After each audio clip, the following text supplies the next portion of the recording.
Why your ancestors slept twice a night, and why we stopped. Picture this. It's 1:30 in the morning. You're wide awake. Not because of a nightmare, not because of anxiety. You just are. And strangely, your body feels completely at rest.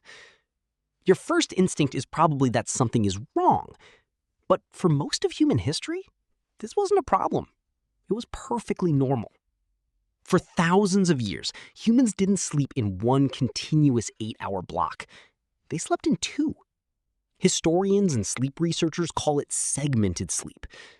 The first sleep would begin shortly after dark, around 8 or 9 in the evening. Then, 2 to 3 hours later, people would wake up. Not from disturbance, not from illness.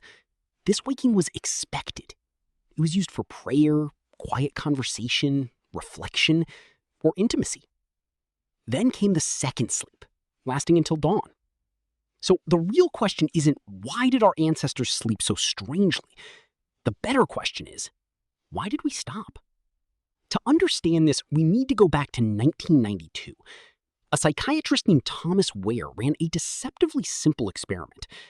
He took a group of healthy volunteers and had them live under natural light conditions for a month. 14 hours of darkness each night, mimicking the pre-electricity world. The results were striking. Almost every participant spontaneously began sleeping in 2 separate sessions. A first sleep of roughly 4 hours, then a quiet waking period of 1 to 2 hours, then a second sleep until morning. During that middle interval, participants reported something unexpected, a profound sense of calm, almost meditative. Wehr measured their hormone levels and found that prolactin, a hormone typically associated with deep sleep, remained elevated during this waking period. Their bodies weren't malfunctioning. Their bodies were doing exactly what they were designed to do. Mechanism 2, 150 to 240 seconds. The historical record backs this up in remarkable detail.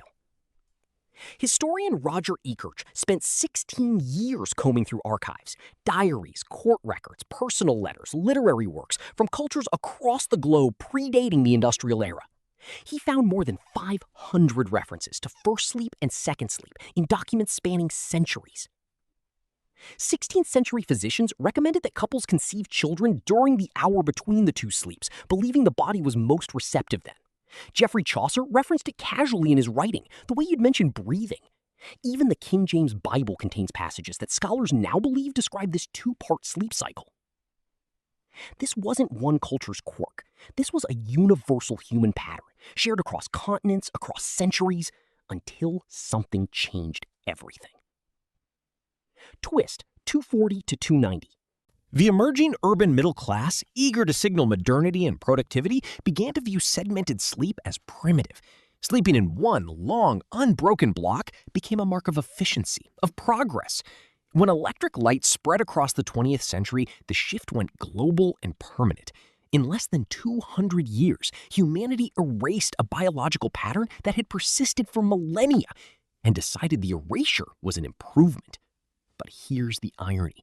Millions of people today who wake at 2 a.m. and spiral into anxiety about their insomnia, they may not be broken at all. They may simply be experiencing a rhythm so ancient it predates civilization itself. Their panic is the problem, not the waking. Implications. So what does this mean for how we live now? First, it doesn't mean you should restructure your entire sleep schedule. Humans are remarkably adaptable. Most of us have adjusted to consolidated sleep, and for many, it works well. What matters most is sleep quality, not rigid adherence to any particular pattern. But second, and this is the part worth sitting with, if you wake in the middle of the night and can't fall back asleep, try not to fight it. Don't reach for your phone. Don't calculate how many hours you have left. Research consistently shows that anxiety about sleep is one of the most reliable ways to prevent it. Instead, try accepting the moment. Read something light. Write down one thought. Breathe. Many people who stop resisting these waking windows find them unexpectedly useful. Quiet, clear-headed stretches where ideas surface that the noise of the day never allows. Your ancestors didn't just tolerate this window, they treasured it. Closing. We tend to assume that progress means moving forward, but sometimes understanding how far we've drifted from what we were can be the most clarifying thing of all. You are not a productivity machine to be optimized. You are a biological organism with rhythms older than electric light, older than the Industrial Revolution, older than the very concept of an 8-hour workday.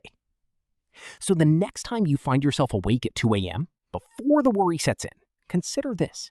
Your body may not be failing you. It may simply be doing what it has always known how to do.